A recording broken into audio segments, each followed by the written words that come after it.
What's going on, everybody? This is Jordan with Conquer Trading and Investing, getting ready here for our live stream wherever you are in the world. Glad that you're here with us. What a truly not only amazing but global community. You guys rock. Thanks for bringing that smile to my face this morning. Thanks for getting me pumped up over here. We got a big session ahead of us. You guys always have your pulse on the market. You guys always know what's going on, what we're looking at during the day. We're going to dig deep into it. We got some exciting stuff to share together. What else? Just trying to make sure that I check in with everybody here this morning as we get going. Rex, awesome. Sam, good to see you. Matcha, Robert. Matcha. Giles, or is it holding? We're going to take a look at everything right now. I'm excited for this session over here. That's right. It's time to get going. All right, everyone. Thanks for bringing the mood over here. Let's take a quick look over here. It's about 25 minutes to the equity markets open. There's a lot to discuss. It's actually going to be a pretty good flowing session over here. We're going to get into everything, what's going on with gold as we're getting a breakdown over there. The dollar, a breakout. Where are we on both of them? We're going to check it all out over here. We're going to start with the equity markets as always. We're going to start over here with the S&P 500. Now, I saw everyone this morning in the Conquering the Markets group knew that what happened, we came towards this resistance over here, which set back the S&P, but it took all the Nasdaq and everything else with it. But it's stabilizing here, right? Things are kind of unchanged on the day. By the way, we do have Powell on his second day of testimony today. We'll be aware of that. Quick look at the calendar as we get started. We have it in about a half hour. We have flash manufacturing PMI out of the U.S. Could the dollar key off of that? Absolutely. If the PMIs overnight are any indication, they could be a little bit better than expected. The German PMI was actually pretty solid. Here you go. You can see it. 52 expectations, and it hit a 56. That's expansion territory. For manufacturing, services both fell into contraction over there below 50. Just a quick look at that. We don't need to look at that. Pretty impressive, though. And you notice over here where everything was humming along, the manufacturing-led services. Interesting that, again, services are falling off, but manufacturing is leading. I want to see what happens this morning with U.S. manufacturing. The dollar will key off of that. We're going to look at the dollar in just a little bit after we look at the equity markets. And we got some nice charts on the dollar that we'll look at that Brad shared with us. All right, first, starting over here, S&P 500. There's not really much to add to the conversation except that we're holding our trend line over here. We're below the prime trend line resistance. Remember, broken support turns to resistance, and we still have that horizontal resistance over here at 33.39 in that area that we were rejected so far this morning off of. For the S&P to turn to regain some of the damage, this was damage done technically. It needs to regain this trend line resistance and this horizontal resistance. It needs to get back above here. Some people, not many, some people, I just want everyone to be on the same page though. I want everyone to be clear, or like your analysis is too bullish. No, look, we were even on the S&P earlier this week over here. This is where we looked to take a short, right? This was a shorting opportunity and that was a long. Yeah, it was great. We love tight stop losses, but we're ready to attack on the short side. Oh, it's up to price what we do. I'm not trying to impose my will on the market. We're following price, right? So there it is. Now, and just so everyone's also clear, we did say a rejection of this area over here. That could bring a possible short, right? Start making lower lows. Now, would I take this short right here? No. If we made a lower low than this last 8-hour price bar, I would not take a short into the resistance. Into that support. Right? There's just not enough room. My risk to reward is way skewed. I don't do that. I'd rather wait, see if we break below that support, and then look for an opportunity. That's a lot clearer. But we're trading both sides right now, especially on the S&P. The Nasdaq is not the same. Let's take a look at that. So everyone has a clear read what's going on the S&P right now. All right. Nasdaq is not the same at all. Nasdaq's looking a lot healthier. Is it looking bullish? No. It's hanging on by the skin of its teeth. Look at this. This is the prime trend line. It's above it, that support. It made it back into this channel down over here. That's also a good sign.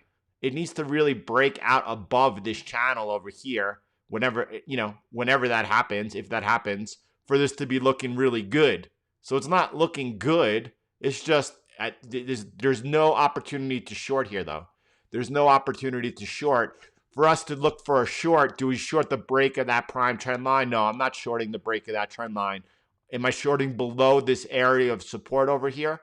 No, I'm not shorting below there either. We got to break outside below this channel again and this horizontal support all the way down over here. So the Nasdaq is looking a lot better than the S&P. Both of them are looking very fragile, but neither one of them is offering a sell opportunity today. And that's where we are. So, by the way, the Dow leading today, you're seeing that rotation, but look at the Dow coming into that resistance, right? The Dow is trading into this area of resistance right over here.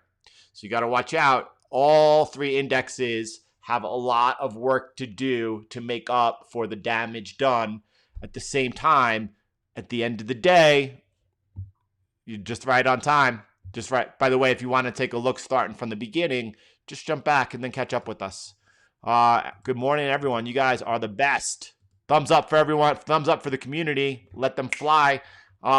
So we're into some resistance. We still got a lot of work to do. I could see my eyes over here. I could see the trend line over there. You're coming up into that resistance. Oh, I'm not even going to draw it. Horizontal resistance is what's important. Let's keep going over here. There you go. Let them fly. It is a beautiful life. Thank you, everyone, for not only that. I love that comment earlier by Stefan about, London calling. Great to see you this morning. I love that comment earlier about just doing something to help someone else. That's the true happiness comes from. That's where true happiness comes from, building each other up, taking joy in the success of others. All right, let's get back over here. Let's keep going over there. I like the flow. Are we hearing any popping today? From the messages coming through. If we are, let me know so I could correct that really quick if we're hearing any popping, but hopefully we're not. DXY, this is actually, we're going to get a little bit into this because I want to look at some charts that Brad sent. I think that's on your side. Right? Check what I can't do anything on my side from this. Mac has limited options. Murray, what's going on, brother? Mac has limited options for streaming. I cannot, on the afternoon videos, I do record at the higher resolution because that's not live. Oh yeah, good call on there on making sure that we look at the metals today when we look at them. All right, let's go. DXY, first of all, starting on the daily. So interesting that I look, stutter. We have in a half hour, we have manufacturing PMI. Those numbers are gonna affect the dollar. We'll see what happens. We're looking here. The dollar's not breaking out yet. It's still got to get through today. Okay, and what do I mean by that? Could this close under the resistance? Yes. This is a really ongoing situation over here. I'm not calling it, at least. By the way, look at the euro still holding the 3-year trend line, right? Euro holding the 3-year trend line, and that has not closed below it either. That's a little bit of a signal for me also. All right.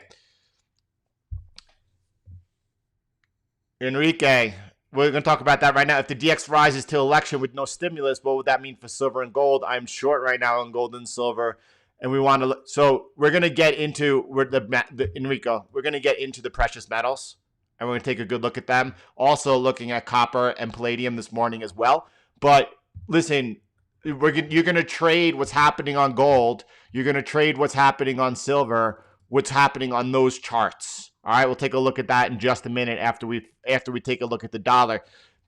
You could have gold and the dollar rising. Gold could outperform the dollar just because the DXY is rising, and maybe it rises into the election or not. I genuinely have no idea. I can't imagine foreigners feeling so confident about the dollar going into the election. Maybe they will, maybe they won't. We'll see. Every day that goes by, though, the dollar does lose a little bit of its, the U.S. is losing a little bit of its credibility. So you got to follow what's going on the charts and stick to what's happening on the charts. Do not follow what's happening on the dollar as that goes into your analysis on gold and or silver. But we'll look at that together in just a little bit. First, we're going to look on the dollar. What I'm trying to say here, we have a lot of work to do yet still, okay? The dollar is on the verge here of breaking out. Probably a lot of people are calling it a breakout. I'm not yet. Let's see what happens in a half hour. Let's see whether or not we close above or below 94 before we start going over here. By the way, this is a counter trend move if we break out over here. What do I mean by counter trend move? The trend is down. The trend is going to be, in my opinion, the trend is going to continue to be down on the dollar. By the way, we have to trade above 96.40 for the dollar to regain its bullish structure in the market. It's got a lot of work to do. I don't think it's going to trade that high. All right. And it's not only there. Follow me up here. Right. I don't care if you think it's going to trade up that high or not. I don't think it's going to. I could say that because I've been on the right side of the market. So here you go over here. Is it possible we trade up into this area over here? Look at that area of support. Yeah, that's all possible. The dollar has a lot. The trend for the dollar is down. This is a counter trend move. It could be a big move because trading from 94 up to 96.50, that's a big move. We want to be a part of that if that's happening. Again, if you're a dollar bull, once you technically broke a big breakdown over here by staying a dollar bull, that's not fair. That's not fair to anyone who's looking for your guidance. You have them on the wrong side of the trade for way too long, right? So let's look at these charts that Brad shared. All right. First of all, I want you to focus in on these trend lines that he has over here. This is if we do break out over here today. Let's see what happens with the manufacturing PMI. This is an area to watch for resistance. We'll be watching that. Look over here. He's got this touch coming into this resistance. That was all support. That's the trend line we've been also looking at over there. That's this one over here. So that extends up. And then look over here. The one that we he has below over here, right? Look, this one he added this line in right over here. This is a cloned line of these three lines we just looked at. This is a cloned line. You can see the touch over here as support, resistance, again over here as support. Trading below this line today, as in today, if this move is faded during this session and closes below there, that would have, at that point, that would be, no, the dollar never broke out. Now, if you look at my chart over here, right, that would be below this line. Same difference. It's just one, it's there. What's the expression? There's more than one way to cook a chicken, right? But that's where we're looking at right over there. So we're watching what happens on the close today. By the way, I love this work that he did. Look at these lines he's got going over here. Look, he's cloning the lines, right? Look over. That's where we bottomed out, right into that touch of that line. That's something that I want to add to my chart. Look how relevant that is. Look how important that is. Nice work, Brad. Appreciate. I thought it was Skinny Cat. Thanks, Greg. Nice work over here. I definitely want to add these into me here. I'll just rely off yours. Great work over there. Very helpful. Here is the Bloomberg Dollar Index. You can see that we've broken above the 50-day moving average. But look what happens with moving averages. You always burst through them. It's not like a trend line or a line of support or resistance that holds at the exact line. You always get the breakthroughs. And it's very often that the line itself holds as an area of support or resistance. So we have to watch what happens, whether or not this is similar structure right here, trade above it, back below it really quick, or whether or not we get the turn over here. So it could be after this session. Let's see what happens right in just 20 minutes when we get the manufacturing PMIs. Let's see whether it's a good print or not. If it's a good print, this thing could start flying. We'll look down on the 8-hour, start taking out the highs over here, right? 94.26. This thing could fly on a good print today. On a bad print, though, this could come back down. We'll watch. If you're having problems streaming with the session, try going to your, in the bottom right of your YouTube, there's like an icon for settings. Click on that, and you can manually change the setting of your stream. All right? Let's keep going.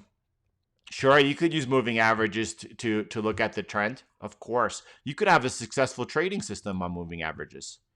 Of course. Oh, wait, we lost ourselves. Hold on one second. Let me get this looking really good, really quick before we go any further. That's good enough for us, right? All right, there we go. All right. By the way, we'll take a look at Tesla. We'll take a look at it. I try to warn everyone, right? I try to warn everyone about buying the rumor, sell the news. But we want to continue our flow. We want to take a look across the markets and make sure that we follow our rhythm. We'll get into Tesla for sure. Let's keep going over here. Next is gold. Let's take a look over here. So you see that we're losing this trend line right now over here, but this is a wick. This is a wick. You got to wait for the daily close. That's not a sell signal for me by any means whatsoever. A sell signal is always, it's never the breakdown or the breakout. Why? It's a very low percentage trade. Wait for the close. If we break below here on the daily, right? At that point, what does that mean? For sure, exit any positions. But more importantly, then you're waiting for the retest and the resumption to enter if you're entering short. I'm not shorting precious metals. There's no way. I firmly believe one of the best macro trades right now is long gold, in that order, long silver, for sure. We're in bull markets in these. Any pullbacks, smart money is looking as an opportunity to buy. You have to look at precious metals being on sale. If they break down over here, however, right, we could see a bigger pullback. If we get that dollar breakout and it puts a little near-term pressure on the metals, we'll be looking down over here towards 1800 as a place to lean in if that support holds, and then reestablish positions on paper, right? Or maybe we break down a little bit and then come back up into this triangle, right? Get back up into above this trend line. That's a good place again to start reestablishing longs. But what you have to wait for the close today. We have to wait for the close today because it's too soon. Wicks, false breakouts, false breakdowns, they happen all the time. Let's take a look at silver next. It could be confirmed by one green candle. One green candle. So, Chris, the way that I look for the retest is you would have to see over here, you would see price making a lower high. Once price made a lower high, that's right over there, a lower high on the next bar as the retest, a resumption back down. That's a successful retest. It doesn't even matter if the bar was actually green or red. Great question. Silver over here has broken down outside that trend line over there. You could see over there, that's the lower high. Here's the breakdown, the close below. There's the lower high. There's the resumption down. You're into support. So Enrico, if you're short on silver, that's a good looking short that you took over here, right? You could see it all day long. Now you're into this area of support. What do? Right? Well, you got to tighten up that stop now as you come into support. If you resume off this support, well, you could easily get a retest over here again, which could then be rejected, and that gives you another opportunity to go short because this is now resistance. This is now resistance until it's broken. You also have horizontal resistance. So as you come down into after the breakdown into the first area of support, right? One of two things is gonna happen. Watch what price happens. First, make sure you firm up your stop loss now because you're into that area of support. Is it possible that you come up here and break through the resistance? Yeah, that's possible. If that happens, that's looking bullish, and then you could try to reestablish a long position. Is it possible that we break down over here without looking back? Yeah, that would probably bleed if that happens. Then you're holding on to a really good position. What does support look like, right? 1880. That's a big level of support. Let's just draw that in. It's not even in there over there. 1880 is a big level, or 1887, whatever it is, right down over there, right? So watch out because if this thing doesn't hold, this thing could really bleed down. You do have some light support over here at 2228, right? You can see that right there clearly. Look over here. This is when you broke up. This was when it was consolidating below this resistance, and you could see these touches over there of support. So you have a light area over there for sure. There's a couple of different plays happening on silver. It's now in play to the short side. It's now in play to the short side. Ideally for me, and I wouldn't trade it, but ideally for me would be a breakout into here and then a resumption off of this horizontal resistance and that trend line support, resistance over there. Bitcoin is looking pretty good. When I say Bitcoin is looking pretty good, you got that moderately strong dollar, and Bitcoin remains it remains, almost unchanged on the day. But you could see everyone, it's having problems with that 10,570 resistance. And at the same time, it's consolidating pretty nicely over here. Is there an edge to which way this breaks out? Not really. There's no edge. A breakout above, super bullish for the fact that we broke out over here technically to the bull market outside of that huge triangle, have come back down in and tested that exact level. That's where we held that support, never closing the CME gap. Look over there. That was the resistance, and then that's now the support. So if this breaks out above, it's ultra bullish for Bitcoin. Doesn't mean it's going to break out above, not at all. It's who knows which way it breaks out over here. It could break up, it could break down. If it breaks down, right, the next thing that happens is for sure a test of that area. If that breaks, watch out. You're going to see a quick and powerful move, closing the CME gap, and then we watch what happens in this area over here. All right, but watching how Bitcoin is acting, it seems to be showing some, look, Bitcoin is holding up way better than the metals, right? Bitcoin is holding up way better than the metals. Let's look at Chainlink 2 right now, for sure. So, by the way, let me just weigh in over here.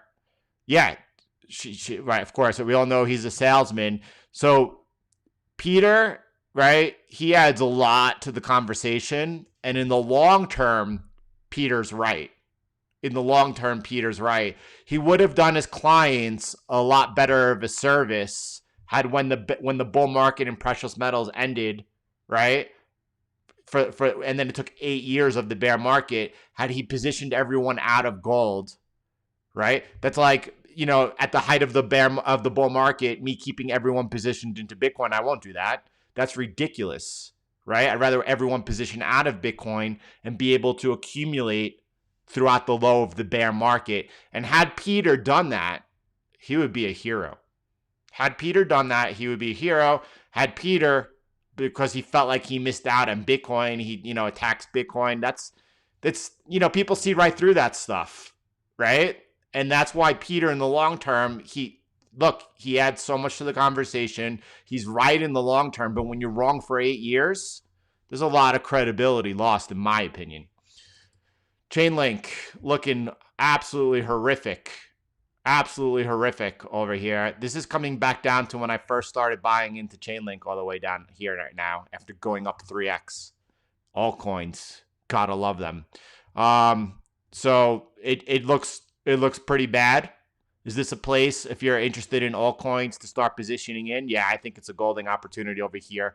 Look where my mouse is over here at $6.50. There's also pretty strong support down over there, right? That would be coinciding with this as well. So watch out for that. If this support that we're so far bouncing off barely today falls, that's a good area. This is a fantastic area if you get it to lean in to buy.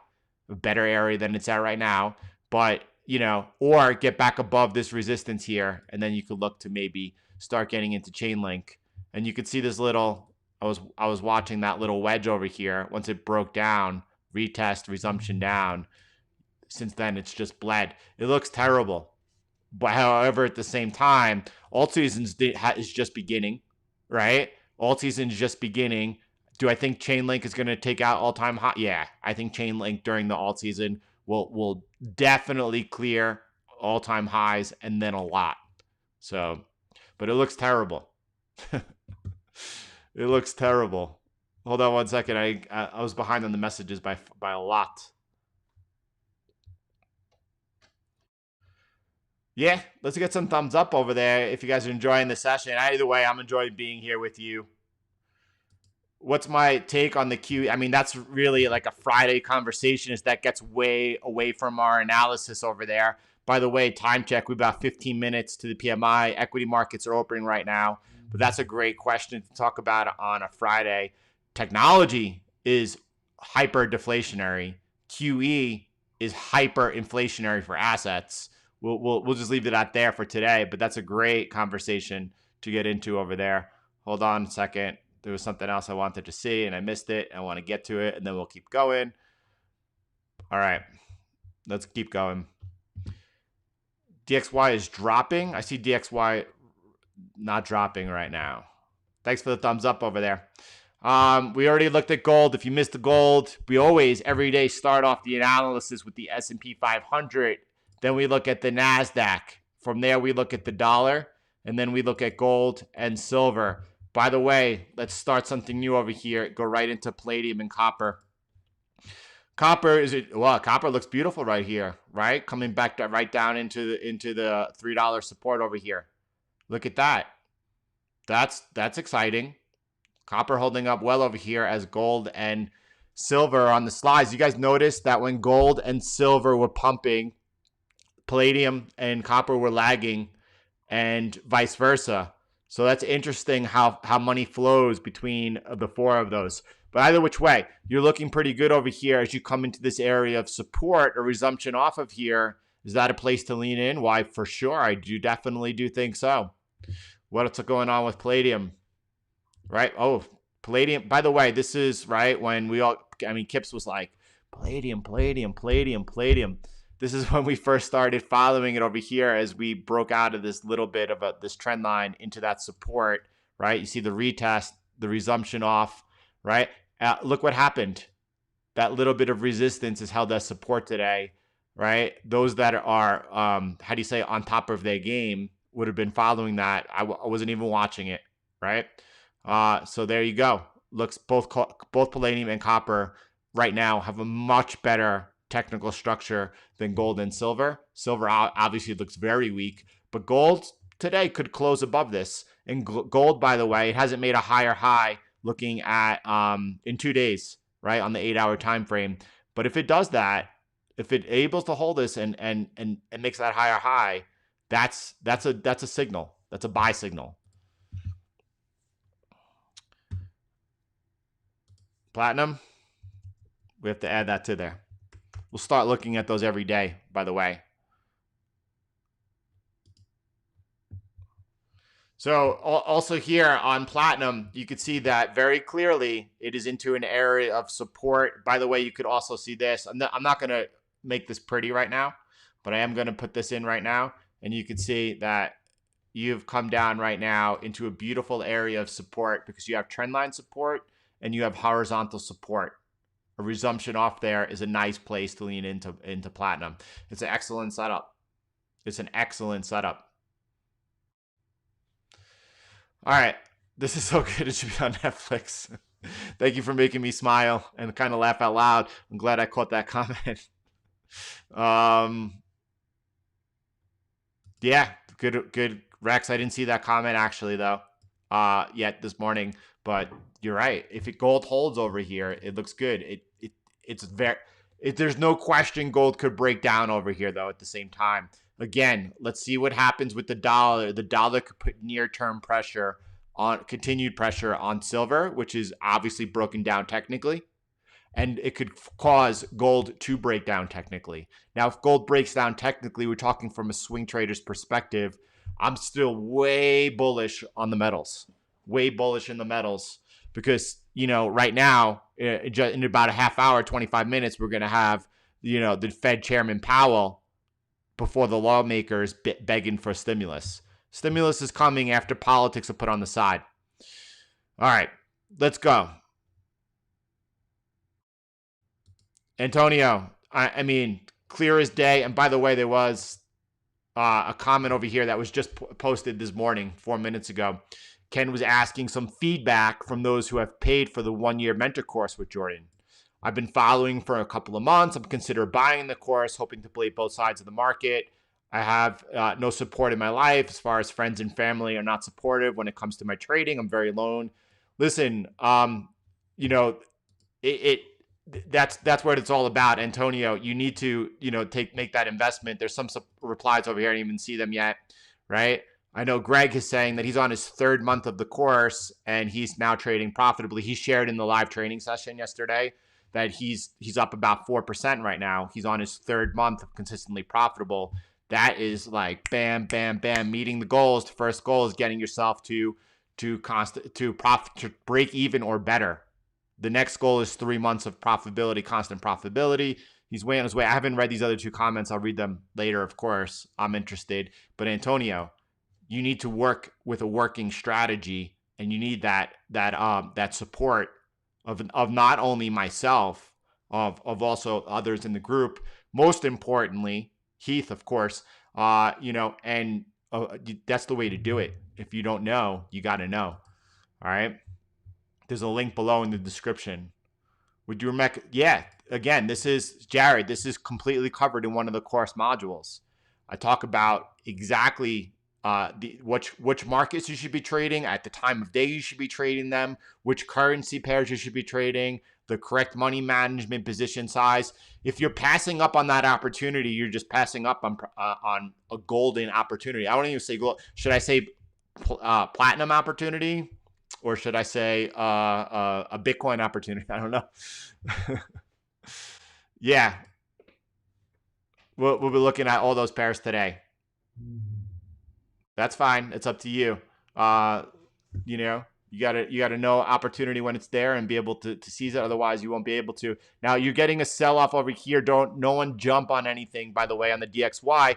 You guys, first of all, know that I had the posture this morning that I'm waiting to see what the daily close is, whether it's above or below. I didn't get emotionally pulled to the upside, and I'm not going to get emotionally pulled to the downside right now. Why do I say that? Because we have in just about 9 minutes the manufacturing PMI numbers. That's going to play into what happens with the dollar today. Bitcoin on the verge of the breakout, but guys, this is a game of patience. Do you ever play poker? Yeah, you know the guy who plays every hand, right? He gets lucky sometimes, but usually, he's out quickly. And what about the guy? This is how I play poker. I get a 7-3 fold, Jack 2 fold. I'm folding. Why? People always ask me, hey, why are you always folding? I'm always waiting for the hand and playing the good hands, right? That's what trading's all about over there. Peter, there's a link below in the description. Just check out the description of the video below and you'll see all the details. All right, let's keep going over here. Kips, we're going to be checking out for sure the yen. I just want to make sure that I follow what's going on over here. Bitcoin on the verge of breaking above that important resistance. We all have the structure of Bitcoin pretty well in place right now. Thank you. Trading is very similar to poker. That's the first time we've used the poker analogy. Yeah, no, there's no question about that. As you get ahead in the game, of course, Rex, I'm talking about the beginning of the game. Of course, 100%. Ken, awesome. Glad to have you. No, ML, we gave a clear look at Bitcoin as we looked at Bitcoin. Just pull back on the stream until you see BTC US dollar on that replay and focus in on right there. And you'll get a very, very, very clear indication of what's going on. Let's go. Let's keep going over here. Ethereum, by the way, just a quick pop into. It doesn't structurally. It still looks bad, right? It's kind of like silver, right? Gold is on the verge of perhaps being able to maintain this trend line over here, stay above it. That's like Bitcoin hanging on by a thread. Silver has broken down. It could regain, but it's broken down. And that's Ethereum right now. Ethereum is not looking healthy yet. You don't want to lean in over here. It would be aggressive entry. Now, long term, right? When I say long term, even 3 months from now, I would almost bet anything that Ethereum would be trading higher. I wouldn't bet anything. I wouldn't put 50% of my portfolio on it like I have on Bitcoin. But the odds are Ethereum's trading a lot higher. However, what I'm looking to do is high probability setups at the right time. It's not there on Ethereum right now. Moving right along, by the way, this is something important to watch on the euro. There's not much else to say. It's except that it's holding that trend line this morning.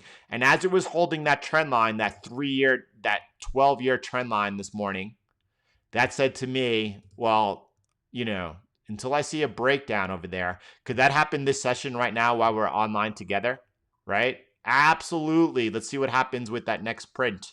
For the manufacturing print. Let's see what the DXY does. But it's why we're above this line over here. You can't call a dollar breakout just yet. Everything is coming close. Yeah, DeFi rocks. I'm all about decentralized finance, except it's way too soon. It's highly speculative. But just a quick view over here.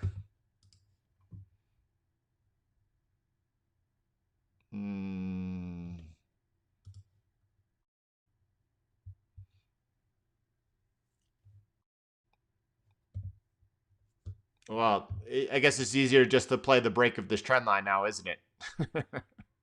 I guess it's easier to focus on, instead of the monthly, which is hard to trade, the breakout of this trend line over there.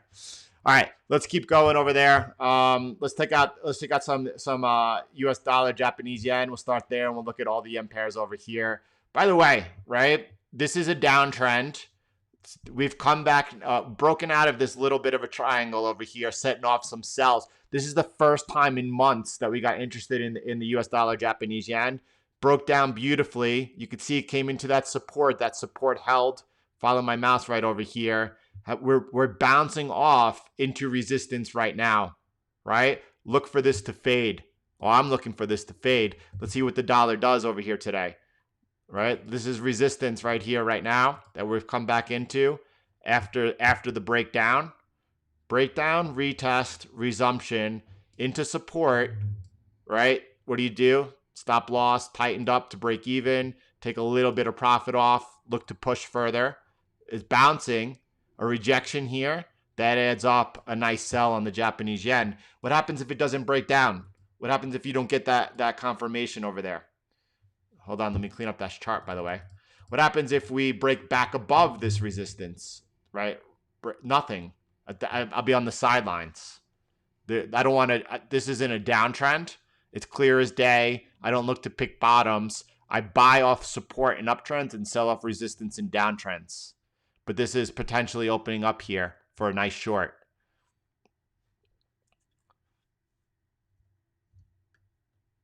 Jordan, I think we should also do live ones with your students on the journey that you would be very interesting to one teaching us as well. Jordan, I think we should also do live streams on ones with your students and their journey with you. Oh, that's interesting. Yeah, absolutely. That would be interesting and fun. Could be a non-event. We'll see what happens. It's just in a few minutes. By the way, I'm not interested in what don't ever do this. Don't ever do this. And if you find yourself that you do this, don't sit here waiting to see what the print is and then place a trade. Like if this comes in better or worse and place a trade. Rather do this. At the time of the print, we'll pull up the DXY.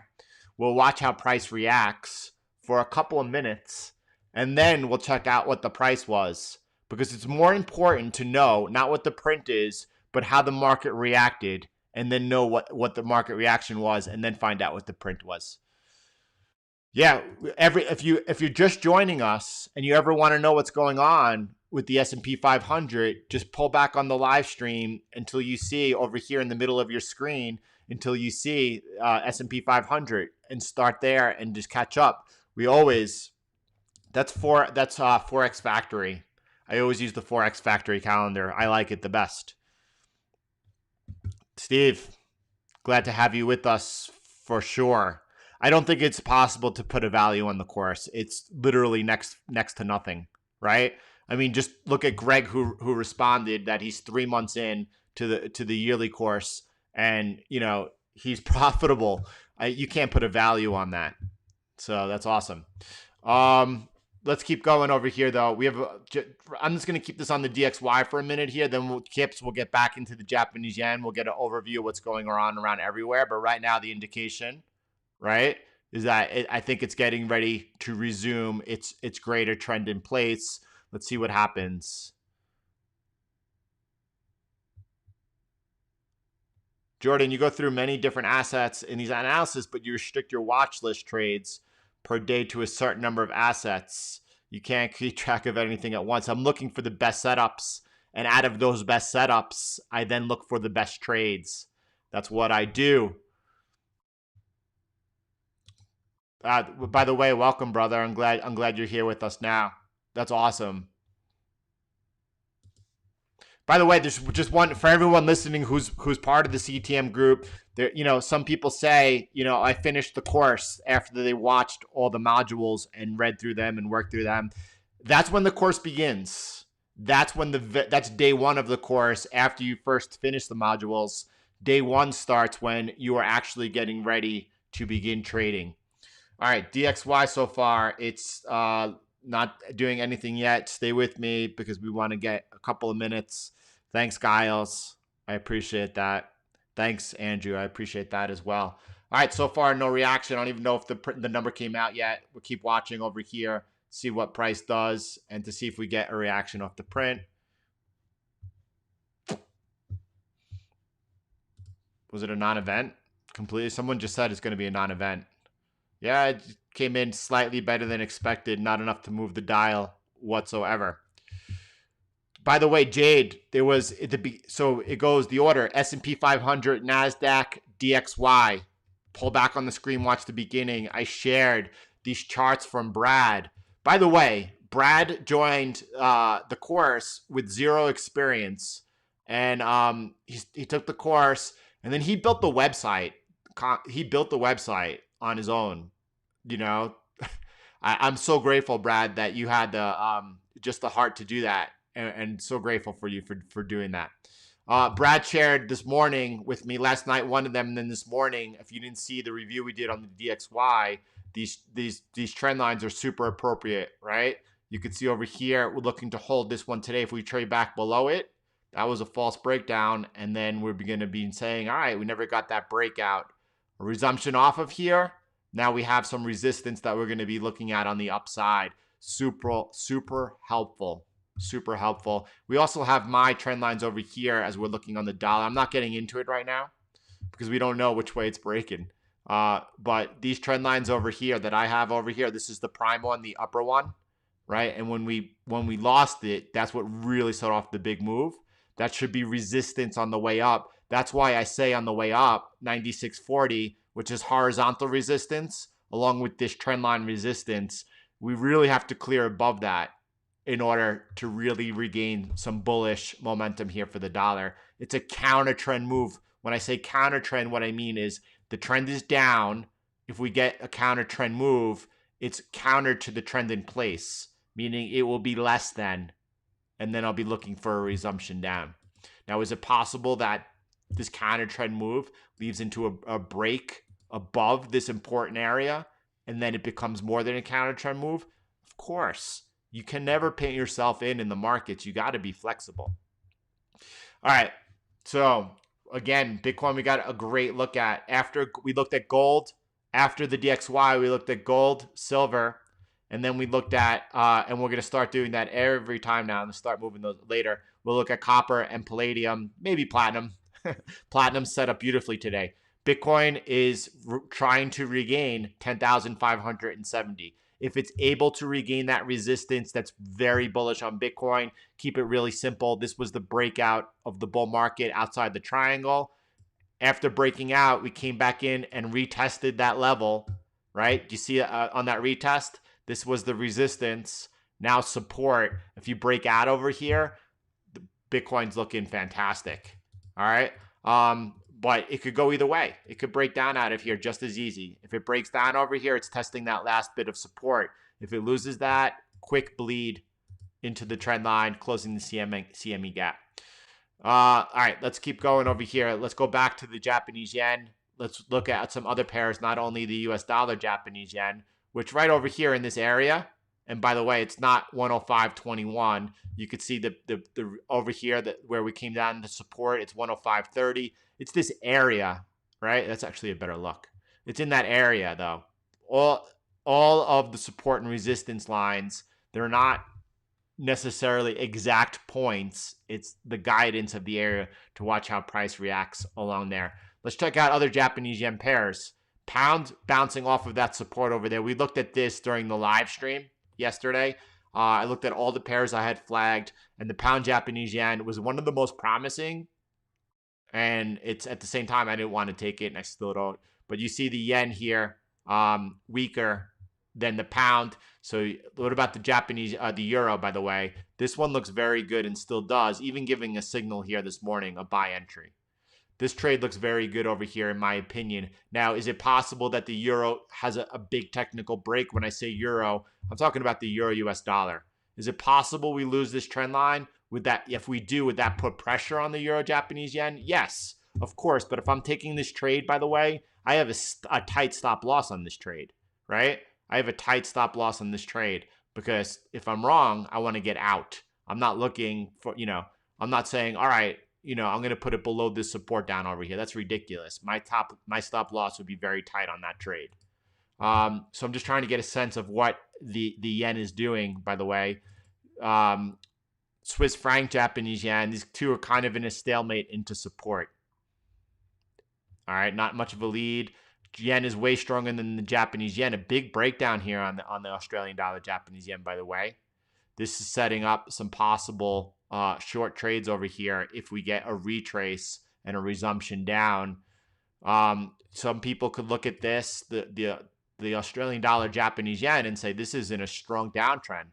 We just got rejected over here at some big resistance and then continue looking to play that. I focus in more right over here. This is where I'm focused. I'm focused since the March low, since the Fed acted. That's an uptrend to me. But losing this last bit of hope, this is the hope line. This is not a prime line. This is a hope line. Losing that area over here, that could bring down a much bigger move. This is an area that I would look to see price and buy off of if we came down into this area. I'm not going to sell from here to here, me personally. Anyone doing it, anyone that I'm working with that was doing that, I would say, I see what you're doing. I support that 100%, right? But if we came back down into the support, I would be looking to buy that. And if we lost that, that's when I would look to attack. If we lost this horizontal support and that trendline support over here, that's when I would be looking to attack to the downside. So the yen is kips at the end of the day. For me, it's uncertain. It's very uncertain what's going on when we look at, by the way, the US dollar Japanese yen is just completely correlated to the JPM index. So we could just look over here. It's just basically inverted. And right here, you're at this critical area, a rejection here. I would say that the yen strength is going to continue to outperform. But yeah, the yen is uncertain. I can't say more about that. Nice Oz. Good trade. Dollar peaking up over there after the PMIs. So far, what's gold doing? Gold going back towards its lows. All right. So that we could get a nice big technical break on gold today, right? Do it again. I'm not looking to trade that until you get the retest, at least one higher low, excuse me, and then a resumption back down.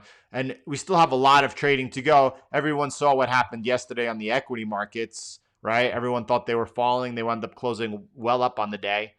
If it goes to 18, that's 30. Do you think it could happen in a mental bull market? Do I think it could happen? Well, I mean, Harry, I have to be honest. I have to be honest when I say that, well, fair enough. Bitcoin wasn't in a bull market when it had this massive drop over here during the crisis. Do I think do I think silver is going down to 18? Listen, it's 2020. It's been quite a year.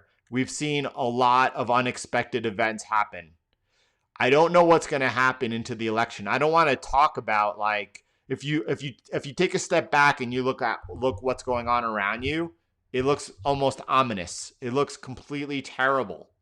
And it has, not only since now, the reason why all quote unquote smart money, and they're not smart money, has continued to be on the wrong side of this trade and missed out over here because it doesn't make sense, right? It doesn't need to make sense. We're following what's happening on the charts, and that's what we're doing. So if I take a step back and I say going in, we're so close to the election now. We're 6 weeks away. Are we talking about risk event? Yeah. Do bull markets climb that wall of worry? Yeah.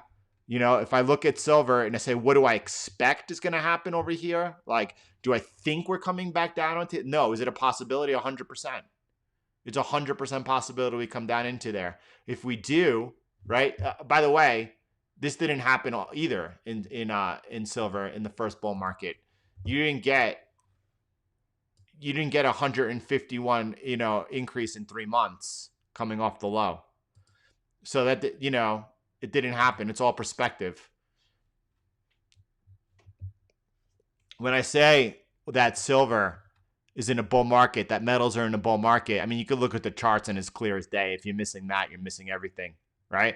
Now, silver is far off its all-time high of $50. Gold, not so much. Gold made new all-time highs this year, right? Silver is like, an altcoin, right? It's going to have bigger moves up and bigger moves down, right? Everyone knows, and I'm focused in on gold, right? Because whether we go into deflationary or inflationary, gold is going to outperform. In risk events, gold is going to have less volatility than silver. If you're looking to take risk though and make more money, and I own physical silver, silver is going to outperform. Look, it's very simple. There's no way that the Fed is ever good. The Fed is stuck. The Fed is stuck. They're right now increasing their balance sheet by almost $1.4 trillion a year. That's not coming off. They can't take that away. We looked at yesterday in the afternoon's video, the U.S. government's congressional budget forecast up through 2050, and the debt is going to get nosebleed territory, right? And these things are always worse than whatever the budget is. There's only one direction, and it's devaluation of fiat, own scarce assets. I don't care if it's real estate. I don't care if it's farmland. Now be careful with real estate for multiple reasons. One of them including taxes, right? Own scarce assets, Bitcoin, gold, silver, precious metals. I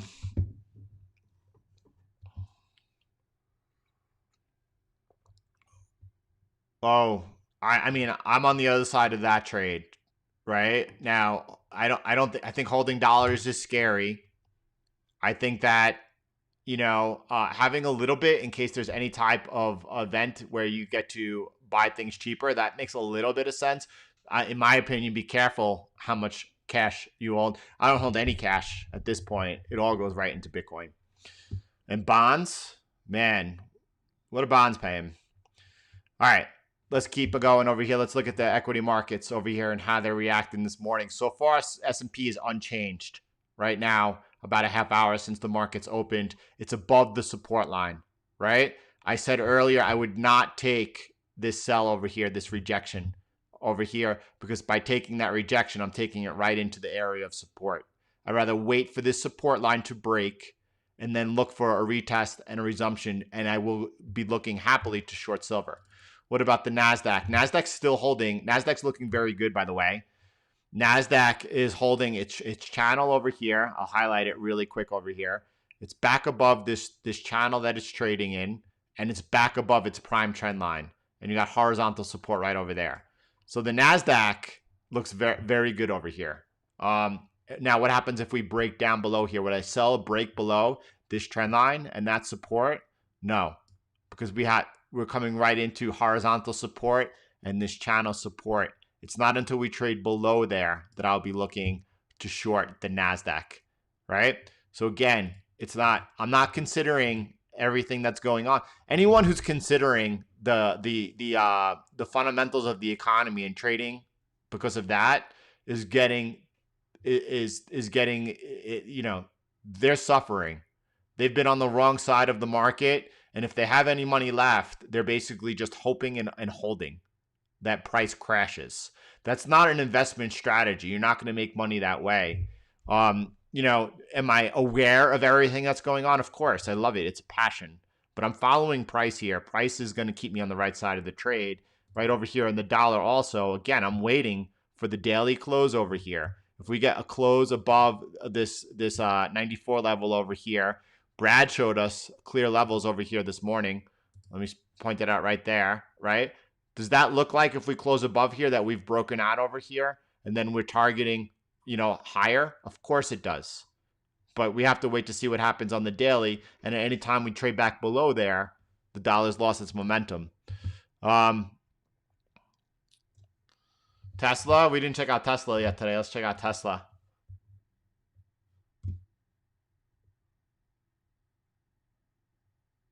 I know. So Tesla broke down. All right.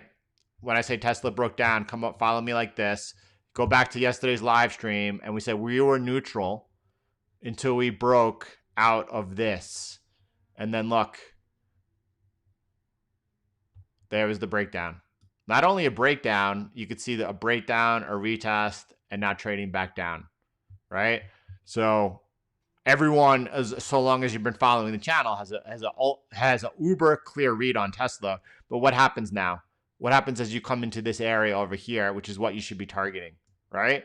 You have support there and support there. Tesla has the potential to hold both of those. It's a breakdown below this that it looks like Tesla could then really dump. And Tesla could dump. The markets could break down over here. They're not breaking down yet, but the markets could lose this critical area over here. The Nasdaq could trade back down below over here, and then Tesla could wind up bleeding out. But again, everyone should have a clear read on Tesla. That's been a layup. It's been pretty easy to trade.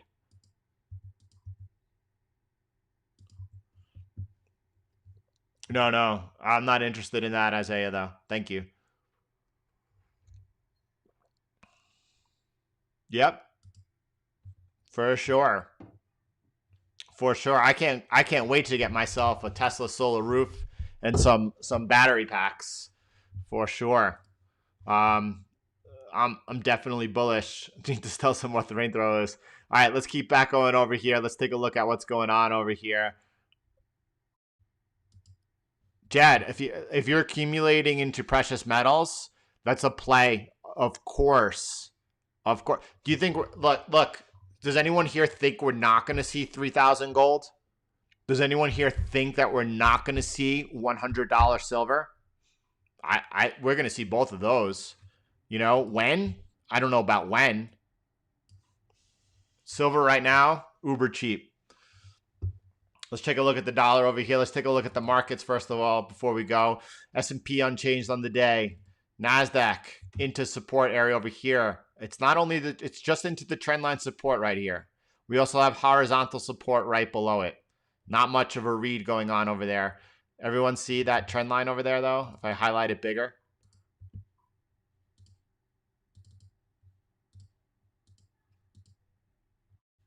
All right. DXY is just off the highs of the day. 94.24 is the high of the day.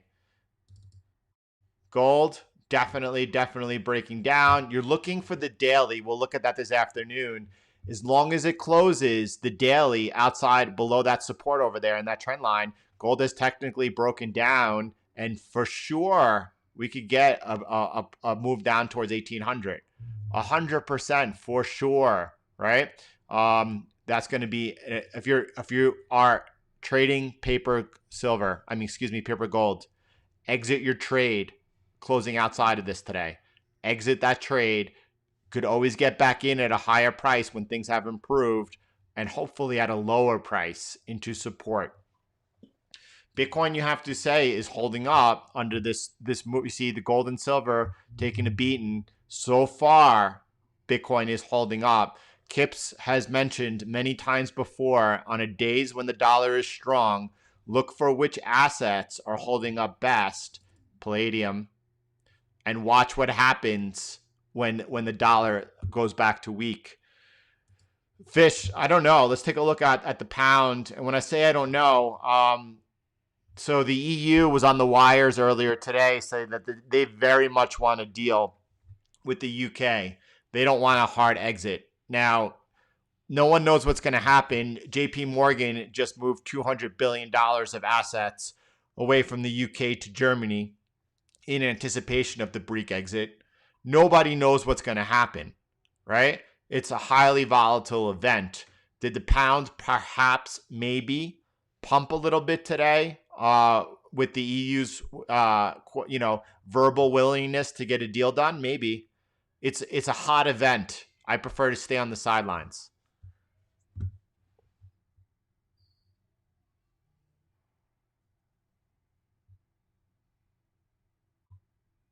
Barrick Gold, man, I haven't looked at Barrick Gold in I don't think in about 17 years.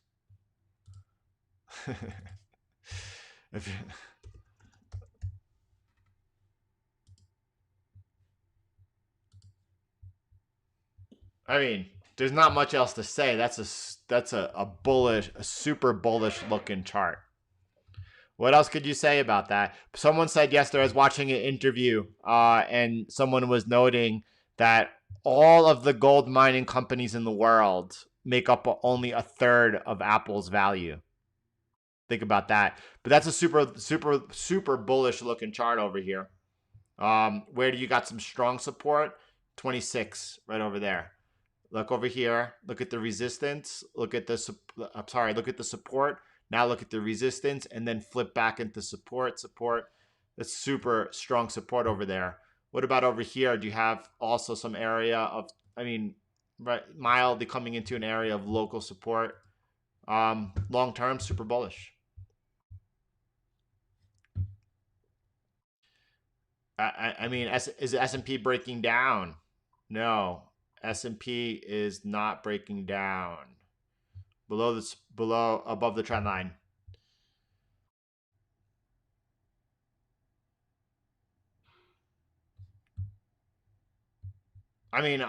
So oil. Let's go look at WTI for a moment over here. So oil, look. Do you think if you're interested in investing in energy stocks in oil, I don't see it personally.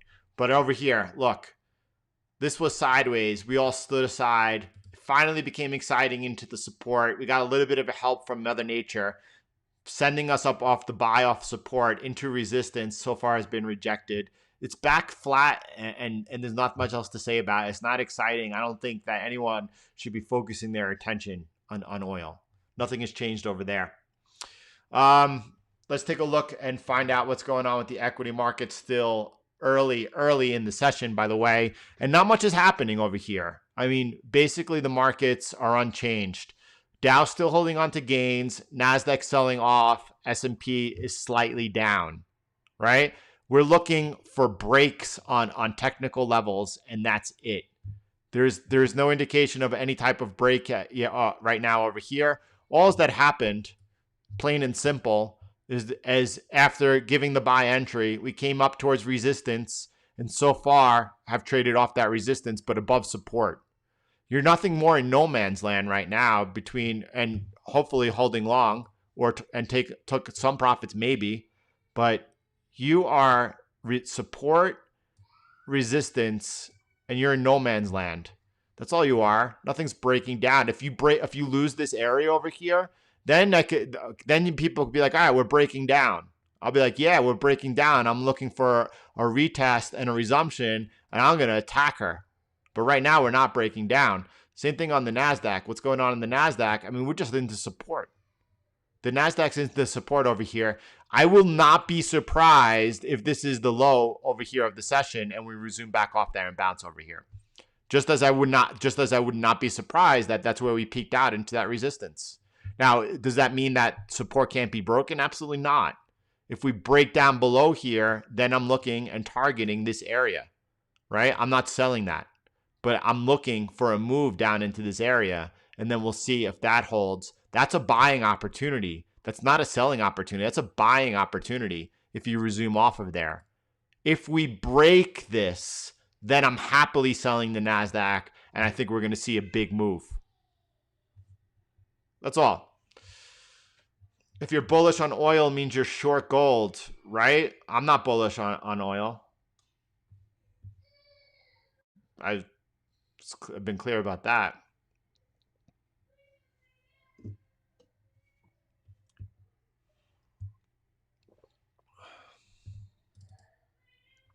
Ooh, DXY about to trade the high of the sessions. Gold feeling it. Bitcoin still maintaining it. Not much else to say. I want to take a look at FX. I want to see if there's any tradable events coming up. Number one is going to be over here for the Euro US dollar, right? Even during this session, right? Could you see a break below the low of that session, that leading to a break to 100%? Watch here during this session right now. Euro US dollar will be in play not only this session, but the upcoming sessions. Australian dollar, US dollar, I'm seeing a breakdown in that risk off, right? I'm seeing FX leading the equity markets right now. All right, nothing going on there that I want to take a look at. This is coming down now, though, to an area near of support. You could see this was support last time. Australian dollar, Canadian dollar. You could see that was support over here last time. If I come back over, do I see another touch right over there? A resumption over here overnight. Let me bring this line down. Let me clone that. If this holds, does that lead to a possible buying opportunity? Yep. Let's keep looking over here. Australian dollar, Swiss franc, seeing that risk off. I'll be watching and waiting. It's still in no man's land right now. Yeah, it's messy for me. Do you see that little bit of local support it's into? That's messy. I wouldn't take that trade. It's more importantly in no man's land. When I say no man's land, I mean that you are in the middle, exact middle between support and resistance. And you can see that right now. We're just in the middle of support and resistance. Australian dollar, Japanese yen, this is setting up actually for a bigger move, right? A bigger move down in targeting this area over here. A resumption up and this broken area, this broken trendline support and this horizontal now resistance holding as resistance, a rejection of that could happen today, tomorrow, the next day. That's a beautiful trade. I think I'm seeing the yen actually pick up. That's a sign. We're seeing FX finally leading the way. The last move down we did not see. Mr. Walker, we use a fraction of leverage. It's all laid out to the exactness in the course. But Michael, no, I don't ever trade off of volume, ever. And I have a good track record here. I don't ever trade off of volume. Australian dollar, New Zealand, just really quick. The markets are complicated. The markets give you thousands and thousands of different options and variables that you could consider, whether it's something simple like which time frame you're trading off of. And by the way, the 8-hour is a huge advantage compared to trading off of smaller time frames, which really get you whipsawed around, have a ton of false signals. The 8-hour filters out all that noise and gives you much more accurate entries than the daily, which is way lagging. The 8-hour, it also accounts for the London session, the Asian session, and the New York session. You have different types of indicators, right? How do you know what to do when you have a breakout, but the RSI is overbought? You have all these conflicting things that are happening by keeping it very simple, by following price alone off of the structure, support, or resistance, right? With the help of trend lines and chart patterns, you've taken something complicated and made it simple. Edge in the markets, genius, right?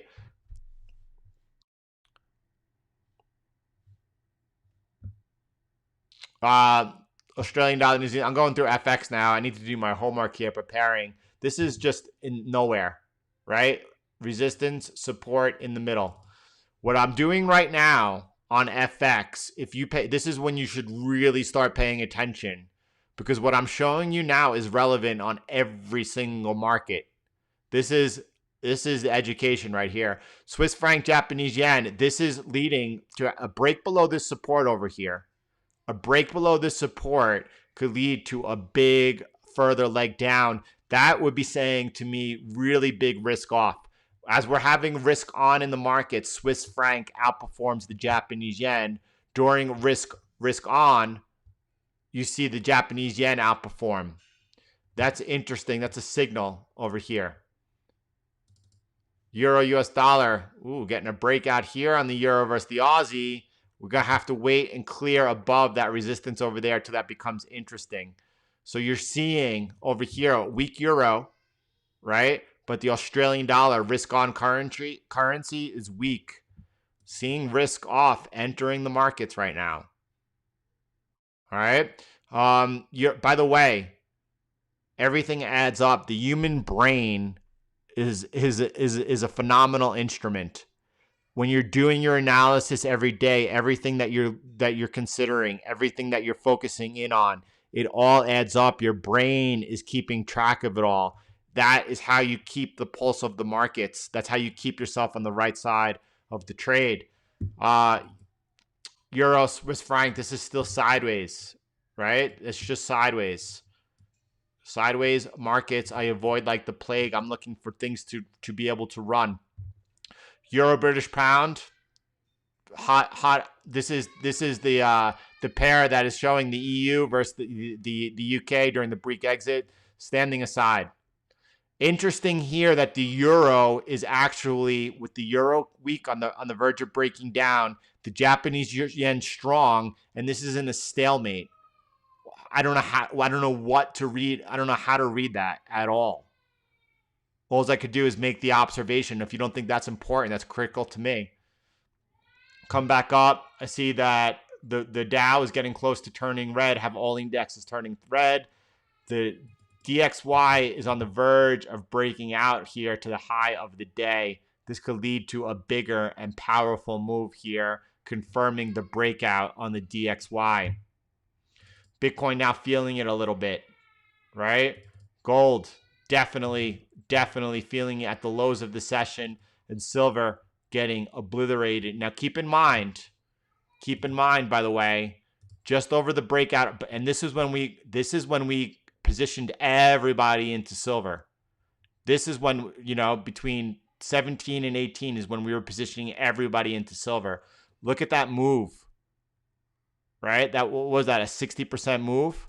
So you're seeing silver come off hard, but in relation to the move up, not so hard. Silver has massive volatility compared to gold, always on the upside and downside.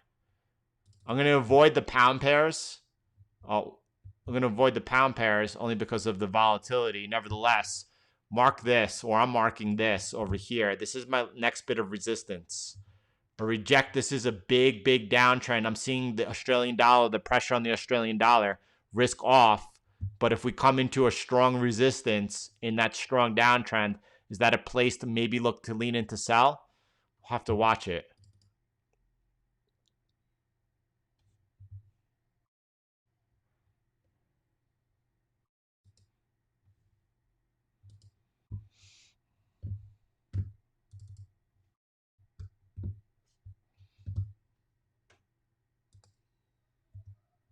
Technically, S&P 100 looks good, holding above this area over here of support.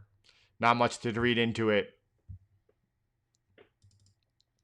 See what happens. Let me keep going over here. I want to see what else is going on. Let me check out the New Zealand dollar pairs over here. New Zealand dollar, Japanese yen.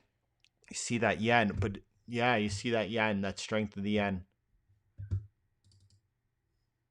So what I'm seeing here today, which is different than last week. Last week, you were seeing the markets coming off, but you were not seeing FX confirm that. This time we're seeing the markets then, rebounded, but you're seeing FX confirming a risk-off move. This could be setting up a bigger move. It's not happening yet technically on the equity markets. It's not happening yet, but it is setting up the possibility that it could occur. Let me clean that up. This is messy.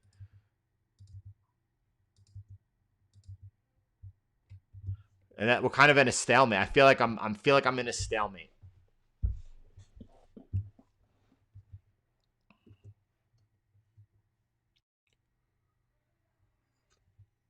Victor, we gave at the beginning of the live stream, you could pull back. We always start with the S&P 500, and then we look at the Nasdaq. We gave with a 100% clarity the complete game plan. Everyone should have exact clarity on what we're looking at on the S&P and on the Nasdaq. We go over it at the beginning of every live stream, and then again at the beginning in the afternoon on every update video.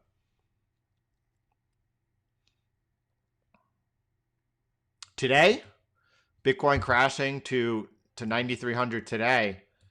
I mean, I hope not.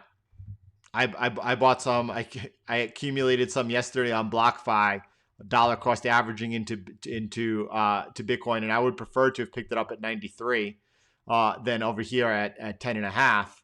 But you know, all I could say on Bitcoin, man, I wish I could call out levels like that. I know, and it's all on video that I've been able to maintain the right side of all these markets all year long. But I can't tell you if Bitcoin's going up or down from here. I could tell you if it loses this, that it's at least going down to test down over here, right around just under 10,000, right? But I don't know if it's going to break up or down over here. I wish I had that clarity.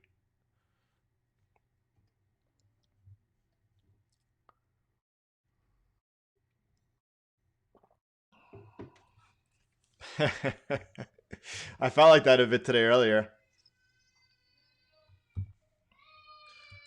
I mean, in all fairness, it's the Fed who's destroyed the market. It's the Fed who's destroyed the market, right? In all fairness, and no one else. DXY on the verge of breaking out to the highs over here. It's just 1 point off, 94.24, the high of the day. You're seeing the equity markets under pressure, but, and if you look at the Nasdaq, first of all, you could see Nasdaq's just into support over here, right? Nasdaq's just into support. A bounce here and a low of the day would not be surprising at all. No FOMO. Wait for clarity. Clarity is always that resumption off of a level, whether it's support or resistance. It's not the first breakdown. You'll have a much easier time.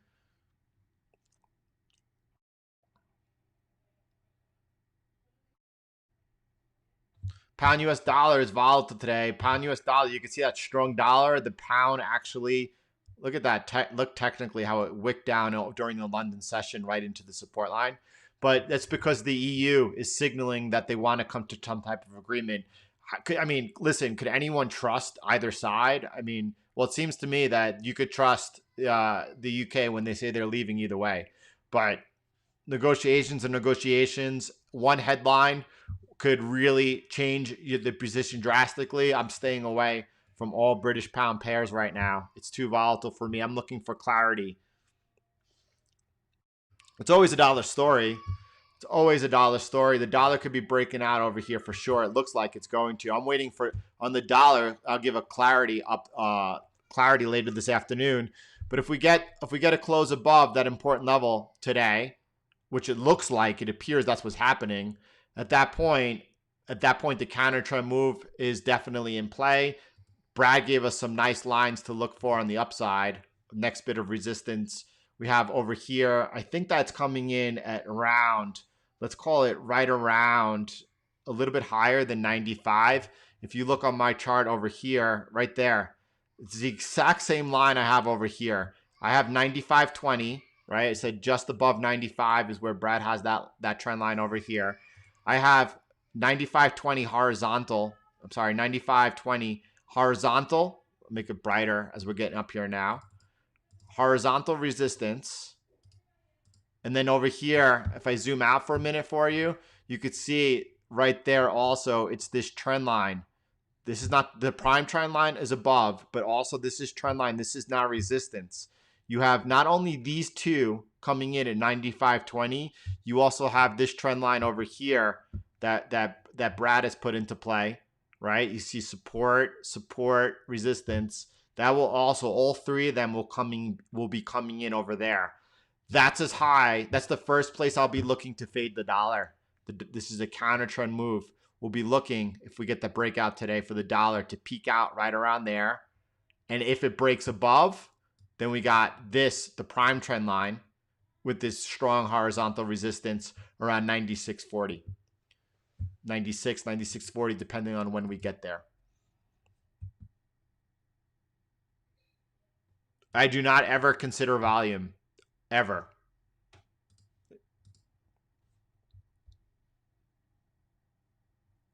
Is gold into a support level right now? Is that a support level? I really don't think so. I mean, it's a weak level, right? And so what that means is that, could that be from where gold, gets a little bit of a bounce. Don't forget, what we're looking for in the upcoming sessions now is a bounce on gold, and then to see if this, I'm not waiting for the daily to close, if this support becomes resistance, and or this is also resistance, looking for it to be rejected by resistance, right? Then if you are aggressively trading on the downside, right, that's when you look to go short. Danielle, thank you for that.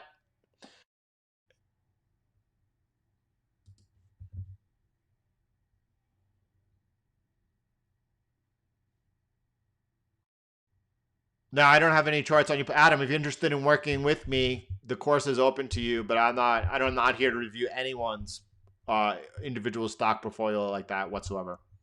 That's not what I do. I don't, that's not what I do whatsoever.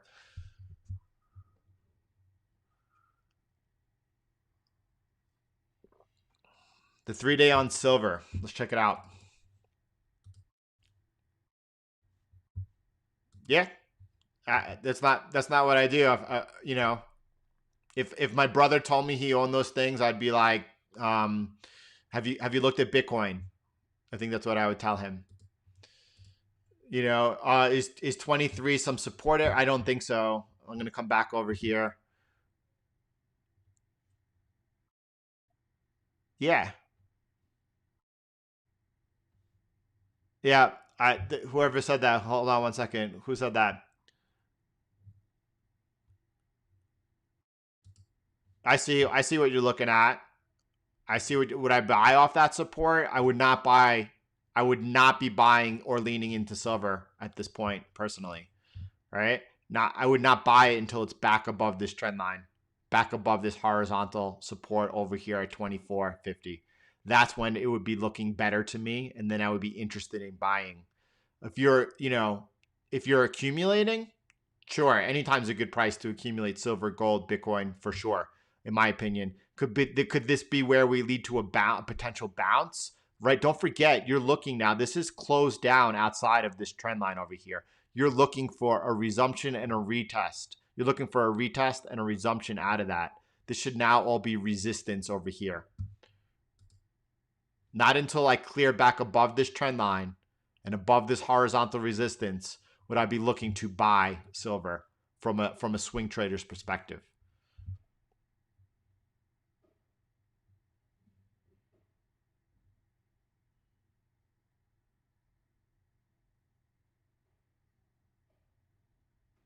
Adam, brother, you gotta let it go.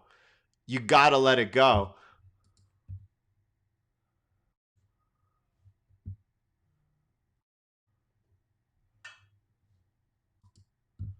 A trend line under silver. Let's do that over there. Let's see if it fits. If we clone that line.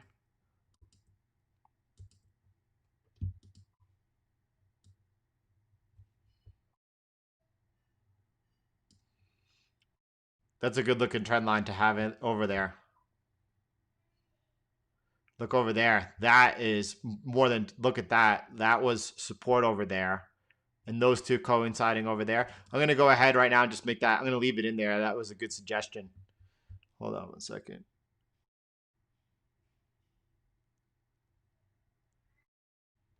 Hey, listen, if you're new here, welcome. But definitely take that posture of just being open and looking and looking to learn. We go over that, especially on the afternoon videos over there. What the gift here is, what the gem is here, is the ability to follow price, right? To follow price and stay on the right side of the market. That's the gem here. Now as much as anyone, when I say as much as anyone, I'm talking about as much as the best of the macro experts. That's a passion of mine, and I'm always aware of what's going on in the markets, and I live it and I breathe it and I love it. But at the end of the day, I'm staying on the right side of the market by following price. So whatever your opinion, macro opinion is, don't let that cloud your judgment, because everyone, when I say everyone, I'm talking about some of the greats of the legends in the industry. They let their macro view cloud their judgment of what was happened and miss this massive rally. So follow what's happening on the charts. I'm glad you're here, but take that posture. Thanks, brother. Thanks for smashing that like button. We don't have too many likes in here today. Maybe it wasn't a good session, or maybe people just don't like how the market's trading today. No, I trade off of price. I do not. I listen. I follow fundamentals, and when you get technicals and fundamentals lining up, that's when the real magic happens. But you cannot look. Jim Rogers will be the first to tell you this guy's he trades off fundamentals, and he'll tell you he's the worst trader. His timing is horrific. His timing is horrific. There's a good reason for that. You need to be trading off the technicals to get the timing down. Adam, brother, last one, brother. We don't. No. Just let it go, man. All right.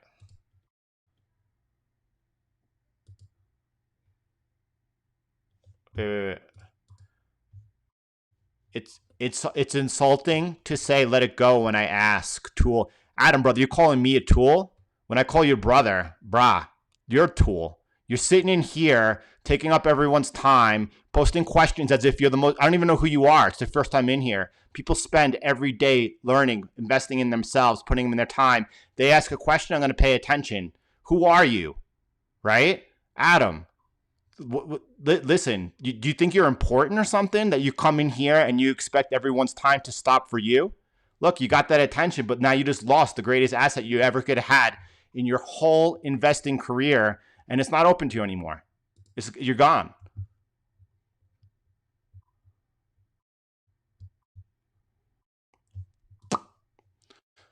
Sorry about that.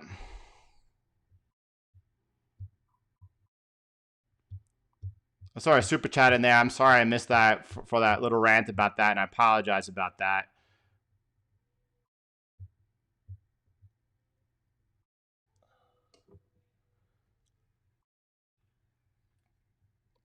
I'm looking for it.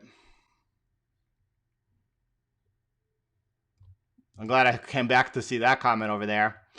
Glad to have you here, brother. Welcome. Sorry for that.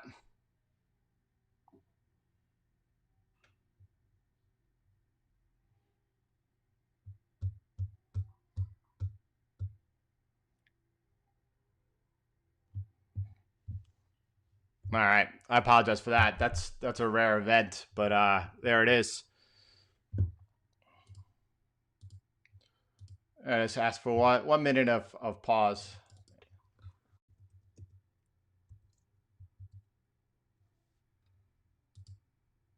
All right. There we go.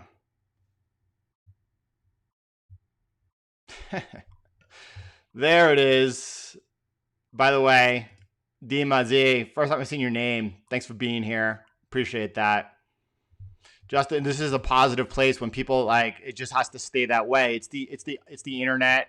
Of course, we're all aware of what the internet is and that you get people from time to time, but we have to maintain this environment, which is conducive to one thing. That's us being able to conquer the markets together, us making sure that we're able to give really clear analysis, to have that, just the ability to navigate these things, because the markets are the markets, man. It's one of the most difficult challenges you could undertake. Now, for sure, I know that I'm able to take people under a wing, and the results speak for themselves, But at the same time, we don't have moderators in the chat, and every once in a while, something like that happens, but we got to be able to just address it and move on.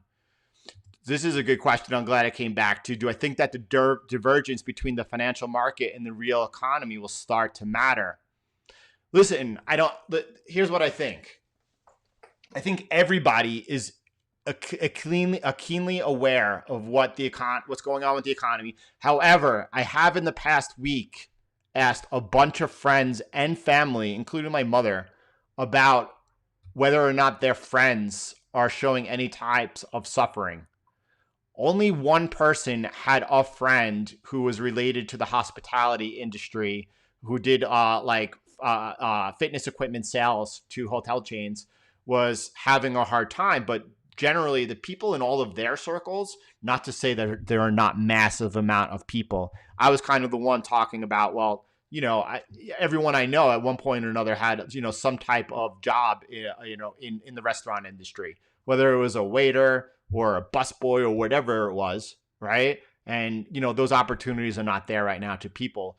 Obviously people are suffering, but everyone I spoke to, they were basically like, I'm not seeing those signs, right? We did see, right, mom and pop got crushed, but you saw, Amazon and everyone else come in there and take that market share pretty quickly. You have most restaurants doing, horrific, but then you have, takeout for other places, doing really well. So at the end of the day, though, which way is it going to matter? The divergence between the financial markets and the divergence between the real economy, is the real economy going to catch up to the markets, or is the markets going to catch up to the real economy? We got some major risk events ahead of us with the election coming up. We have politicians playing politics and not helping the American people, even though every single one of them know that the people need help. Listen, I have no idea what's going to happen. I have no idea what's going to happen. Would myself or any one of you be surprised if we saw a crash at any point between now and the end of 2020? Absolutely not. I can say if we saw a crash, though, with certainty, I believe that the Fed will be there, that the Fed put is very much alive. I could say that it will not, I don't think it will be as severe as the last one by any shape or form. The last one being only in March. Strawberry Jam, by the way, I saw that. I just want to say thank you. I'll check that out. I just want to say, find that comment for you. Hold up. I just saw the jam.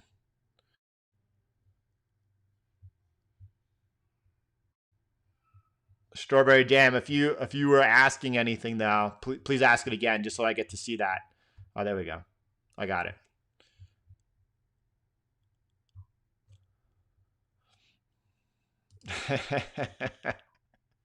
I'm going to take a sip of Monster right there. Take a deep breath. Let that go. You got to be like a duck.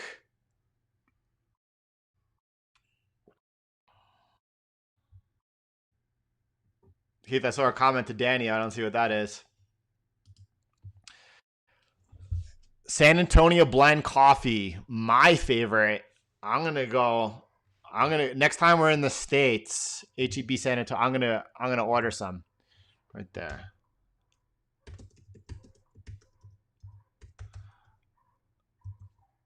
All right, brother. Thanks for that. Thanks for those beans right there, because that's what I'm gonna do. I'm gonna go ahead and take some of those beans. Thank you for that. I appreciate that. All right, let's check out matcha tea, Dino. I love coffee. I love espresso, but I also love my green matcha, ceremonial grade matcha tea. Love it. Thank you, Justin. Thanks for the support over there. I appreciate that. Let's take a look what's going on over here, right? Let's take a look real quick. You see the S&P coming down now and testing that support. By the way, I don't know who it was. I was reading it this morning, though, talking about the observation as the S&P came into that resistance. It took everything down with it. But we're coming into support right now in the S&P. What about the Nasdaq? The Nasdaq is so far holding that area of support. So far, there's no clarity. When I say holding that support, you could see over here the 11,066 support line I have over here. You can see right now we're trading above it, right? So that's, I mean, both the S&P and Nasdaq are into support, and I see we called that this morning together as the Dow was into that heavy resistance, but the Dow is still positive on the day. There's not much of a read happening over there. The only clarity that we have today, and the day is not over, is the dollar confirming this counter trend trade. The dollar closing above here today, I will say the counter trend is confirmed on the DXY, and we all looked at what we're targeting next, which is somewhere around 95.20. Okay. Now, what happened with the Euro US dollar, by the way? Euro US dollar on the verge of breaking down over here. Was that a signal that someone could have took right there? It is. I didn't take it. it's a signal for sure. But Jordan, why is it a signal? Let me just clarify really quick. You could see over here this trend line, by the way, and whether or not this trend line is what I have it right now, or it should be up right there, I don't know. It doesn't matter to me. It was just a general guide, right? If I was like looking for precision, right? I have that touch, and then this morning, could I have gone like that and say, all right, that makes sense? I don't need to do that. What I've noticed is that we had over here during London that support held and had an up price bar. Now, I know from experience, as you're into a support or a resistance, this is support.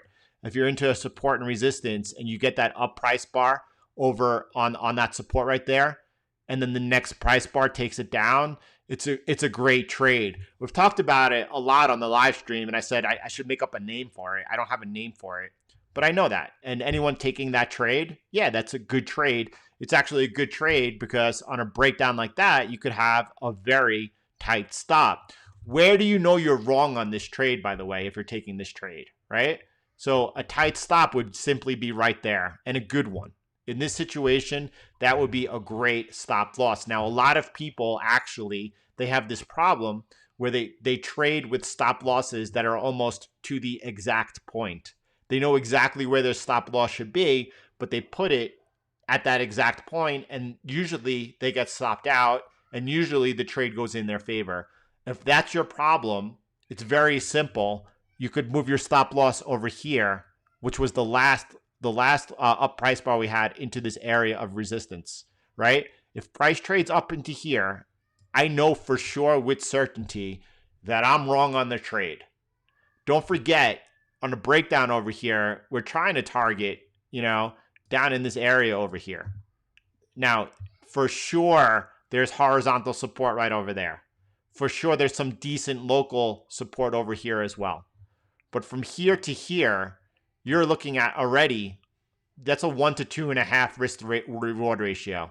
So having that stop loss that is further out, if I'm unsure, that's also just as smart, especially if you find yourself getting stopped out, and especially if you find that most of the times you get stopped out, the trade goes in your favor. You're risking the same amount from here to here as you are from here to here. Okay? Now your profit potential on the down is limited if your position size is smaller, but you're increasing your overall win percentage, right? So you could overcorrect in the beginning, move your stop loss wider, right? And then once you get the timing down, you could start bringing that down a little bit, right? And instead of maybe putting your stop loss here, the exact point, I should be like 10 pips above, right? But first, over exaggerate, increase your win percentage, get on the right side of the market, get in the habit of learning how to manage trades better, push those trades better, and then you could work up on fine tuning your stop loss, and therefore increasing your overall, not trade win percentage, but the amount of gain you're making on those wins as well.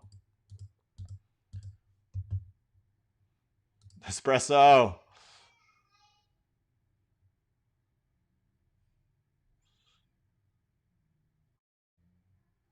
I don't. It's not my wheelhouse. Have never invested in any miners.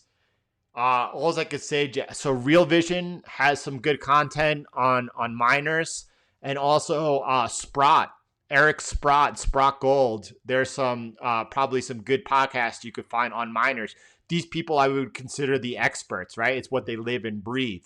I live and breathe technical analysis, right? And I, but when I listen to these guys, they're like, this is incredibly risky. You have to know what you're going to do. You have to know what you're doing, or you're going to get wrecked. And that's not what I'm looking for. But Jeff, I don't know.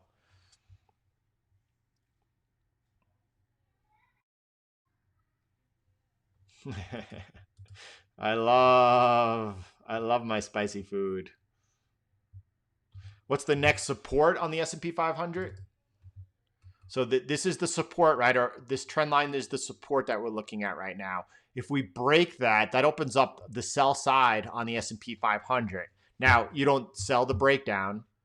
You wait for the breakdown, and then we look for a retest and then a resumption. We'll be selling the S&P 500, right? If that happens, you look for support to hold until it breaks. Now, is it possible that the S&P could bleed down even past this support? Yeah. Sometimes breakdowns break down, especially breakdowns, right? Because we all know that it's the elevator down, staircase up, meaning like this is up, that's down.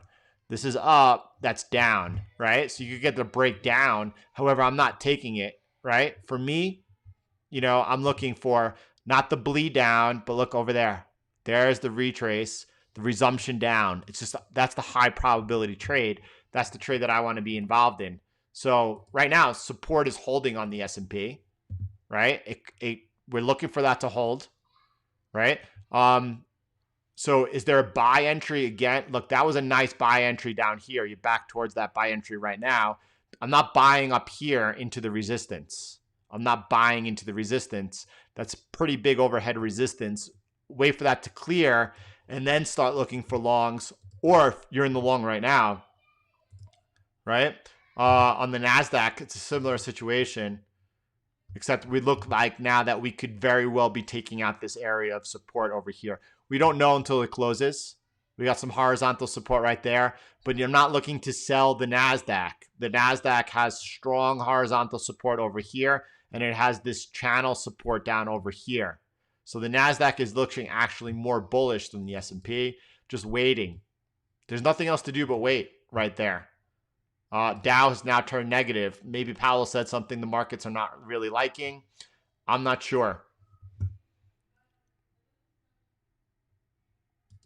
Yeah, I got family, Jeremiah, in the music industry as well. I got close family in the music industry as well, and they absolutely are getting crushed as well.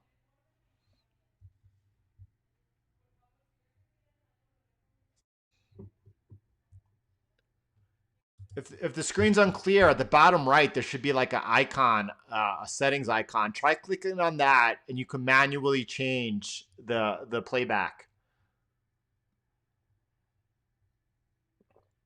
That's so, Glenn. This is something that this is so true. Something that I'm focused on.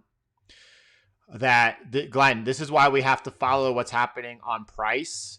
And by the way, we could lose support over here. We'll start attacking to the downside. And then like Glenn is saying, for sure, and that might still be a few weeks away. And that might be like a last, but yeah, we could easily get some direct stimulus, which will be challenged in the courts later. But nevertheless, those checks will go out, right? Last minute vote gathering. That would send the markets flying. It seems to me that everyone is really concerned with the downside risk. Rightfully so, sure, but follow what's happening technically on the charts. If we get the breakdown, we'll be attacking to the downside. But right now, you could see we're still holding on. This is a hope line, by the way. This is the prime trend line. That's why I say we got to get it back above here in order to be bullish on the S&P 500. However, this is a hope line, and we're back above it, and the Nasdaq too. Nasdaq looked like it was breaking down. We were looking and selling over here, but then it came back above. So you got to follow what's happening on the charts right now. Almost 1,000 likes for me is good. And again, thanks on the clarity. Today, have a good day. Also being neutral and waiting, right? Because this is beautiful. It's just not easy out there right now. It's just not easy out there.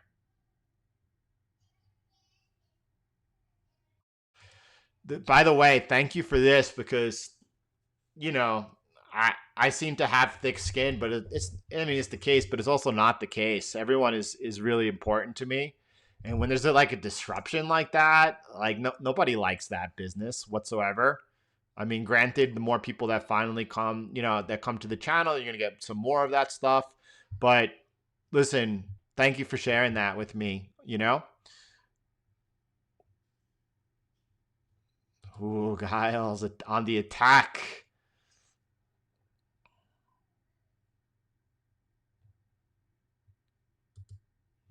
Bill, you shouldn't do anything right now. Wait for this afternoon's video when I'm going to give as much clarity as possible on that.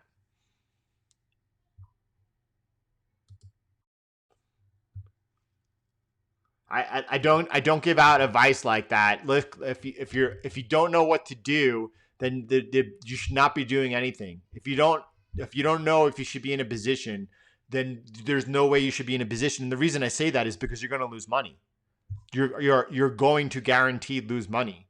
And the best thing you can do is just step back and do not take positions, because if you're taking positions, you're focused in on those positions and you're not focused in on learning what you need to do to be able to know when you have signals and when you should be buying and when you should be selling. More importantly, what your position size should be and how to manage those trades. All right. And the only reason I say that is so that you could do that. Christopher is up and down. I currently do hold a sizable. I hold Bitcoin on BlockFi, but I'm considering I don't know. That's that's a good question that everyone, you should definitely be holding Bitcoin offline in a hardware wallet. You should also, it's okay to hold a certain amount of Bitcoin on exchanges and spread out. Do I feel good about BlockFi security? I do. They make you do visual verification for withdrawals, right? You get to whitelist an address that obviously if someone hacked your information, couldn't be changed for 3 days by the time you're able to regain your account. Is the interest worth it? Depending on how much, if you're collecting 6%, that's a pretty good deal. If you're collecting the 2%, holding over 2.5 Bitcoin, you have to make that decision yourself. I'm considering moving it to a hardware wallet. I don't know. I haven't done that though. Strawberry jam. Is it possible to check PFSI?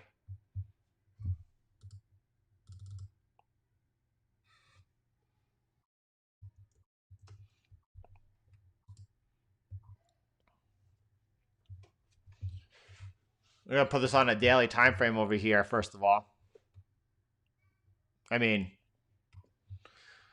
what can we say of this?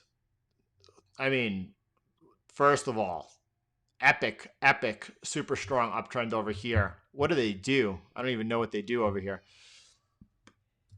Right?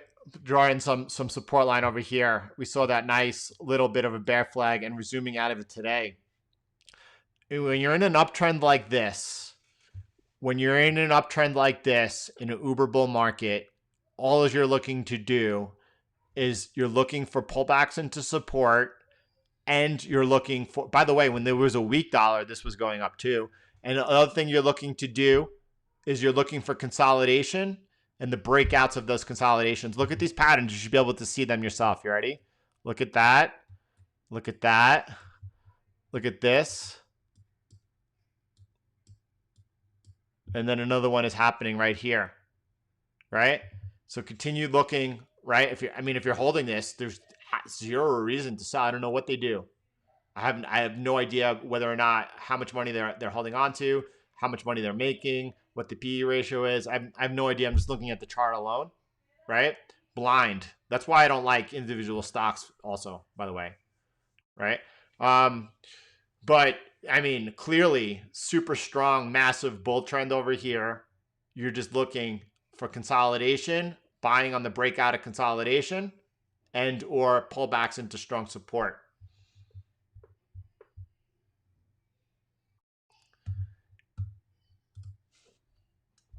NEOV. I mean, the OTC market, I mean, man, I can't add anything to this. I can't add anything to this whatsoever. Again, first of all, I don't know anything about what they do. I don't know whether or not they're profitable. I have no idea what their balance sheet looks like. And worse, it's a penny stock. So I mean, I don't know. There's nothing I could add to that conversation.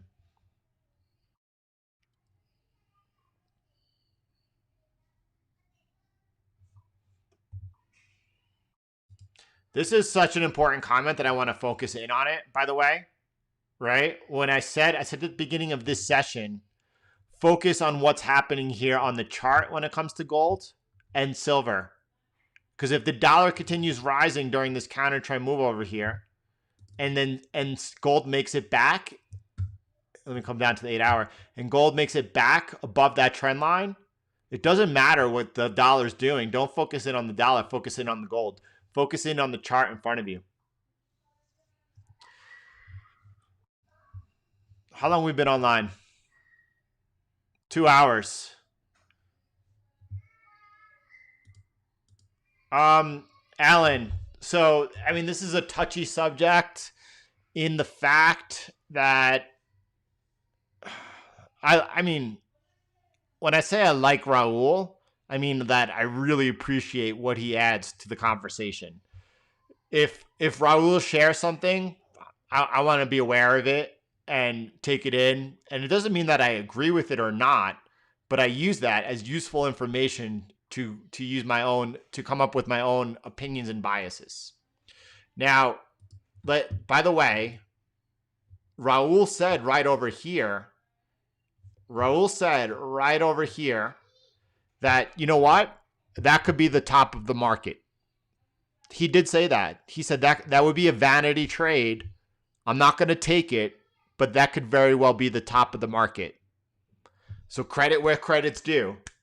Now, Raul also thought, you know, since over here, that's rough, more or less, since over here, that, you know, that the markets already had bounced too much and that the insolvency stage would be peeking its head.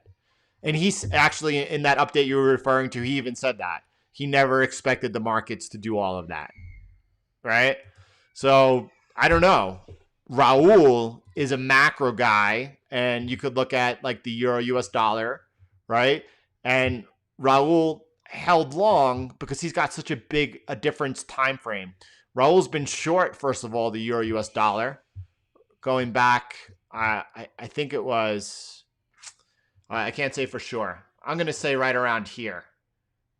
I don't know for sure, but massively short since over here. It is over here. So when he's looking at this bit of a retrace, I mean, it's painful, but you got to consider his time horizon. Okay? So again, I don't know. Those are my thoughts.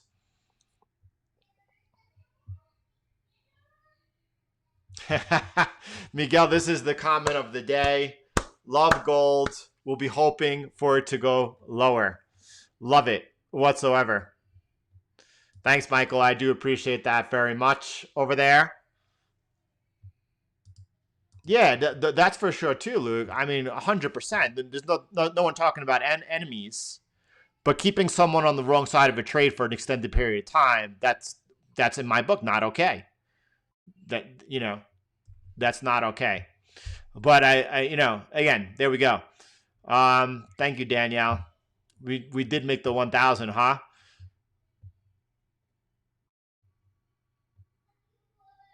Yeah, Russell. This is the type of analysis that I really like when you're looking at how price is reacting. By the way, this is more relevant to even Bitcoin than it is right now to gold, because Bitcoin's putting up a fight.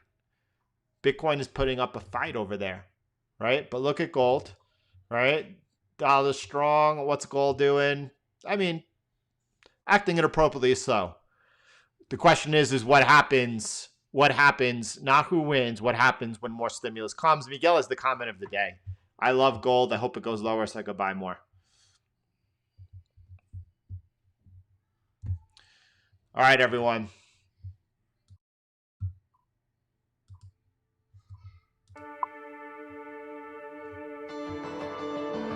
The Nasdaq is not bullish whatsoever. The Nasdaq is not, bearish whatsoever. We're looking for the daily close. This is support, right? This is also support. Below here is when we'll attack. Below here is when we'll attack, and not unless we get below there. Support on the S&P 500. I appreciate that. I don't feel like it was a good one. I really don't. I didn't like that. whole adversary type thing going on over there. But anyway, I try to give my best every day. It's important to me that everyone gets a clear look and understanding of what's going on in the market. It's super important to me. I can't even express to you. That's y'all. I believe you know that. And that's my job. I want to keep everyone with that clarity they need to be able to profit. Because together, that's an edge here we got going. It's great. Listen, I know a lot of people want to look at individual stocks like that. I think it's more important for me to follow the indexes, which I could give you a clear reading on, and you be able to use that as a guide for what you're doing on individual stocks. Thanks, Sam.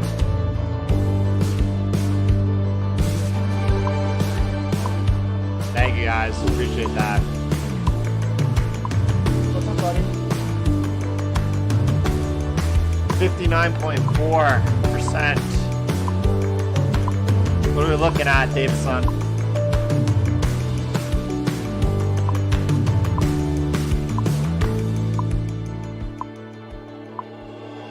Thanks, Will. Yeah, Wes.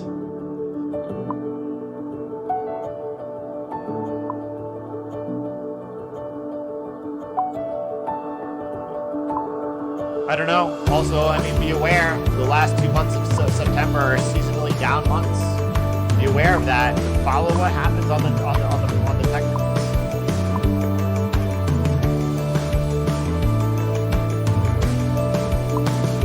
Well, it's just that signal versus noise. They're not stopping. The Fed is increasing their balance sheet by 1.5 trillion a year. We need massive. Look. Depending on who's elected, you can see a massive. We're talking not only the $2.2 trillion stimulus come through, but then after that, also the further, I mean, you're talking trillions beyond that. We're talking big numbers. We're not going into austerity. Thanks, Rob. Knocked me off my game today. Thank you, Robert. God bless you too.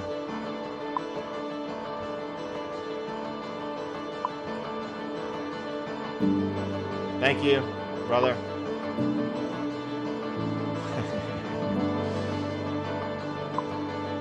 Thank you, Miguel, for the positivity, for the blessing. Luke, thank you, brother. You're a blessing to traders. Traders need people like you, but we also need people like Van. Yeah, come on. I'm a huge fan of Dr. Lacey Hunt. I have actually on the Twitter pointed out his interview on Grant Williams, The Endgame.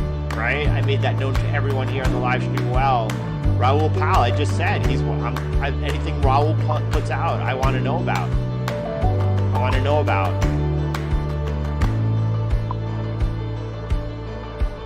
Thank you, Sandeep. Thank you, brother.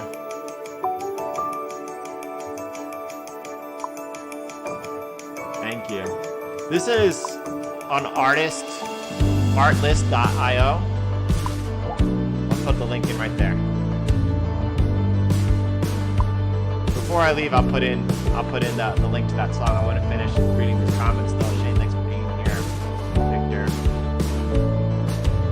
Thank you, Jeff.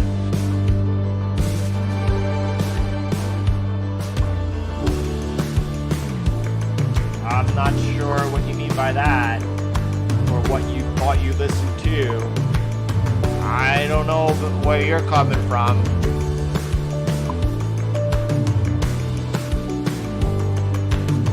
We don't have an afternoon session, but we will. By 5 o'clock p.m. Eastern time, I have a video uploaded to the channel. Hold on. Let me come back. Let me put in the name of the song. I should be able to get the S&P trend lines to you by sharing this. Should be able to click on that. Peace. Rico, thank you.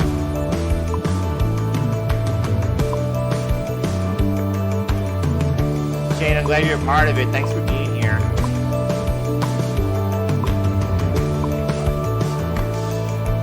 Thanks, Brad, for sharing those DXY charts. A huge asset to all of us today. I appreciate that very much. No, we do once a week the private training sessions. All right, everyone. John Lee, God bless you too, brother. Everyone have a beautiful, beautiful day. I'll talk to you all later. In the evening, I will have a recap. We're going to be looking, obviously, across the board, whether it's the DXY, whether it's the S&P, the Nasdaq, gold, all of them are still up in the air. We need to get some daily closes out of the way. It seems like always, as we are at this time, everything is important, and that's what it is, important. Thank you, Barry. Everyone, thanks for keeping everything so positive. Thanks for the support. Yeah, man. Thanks for that loving and really, thank you, Gemma. Really, it is part. I feel like it's a family, Gemma. Thank you for always being there to say good morning. Thank you for your positive presence, everybody.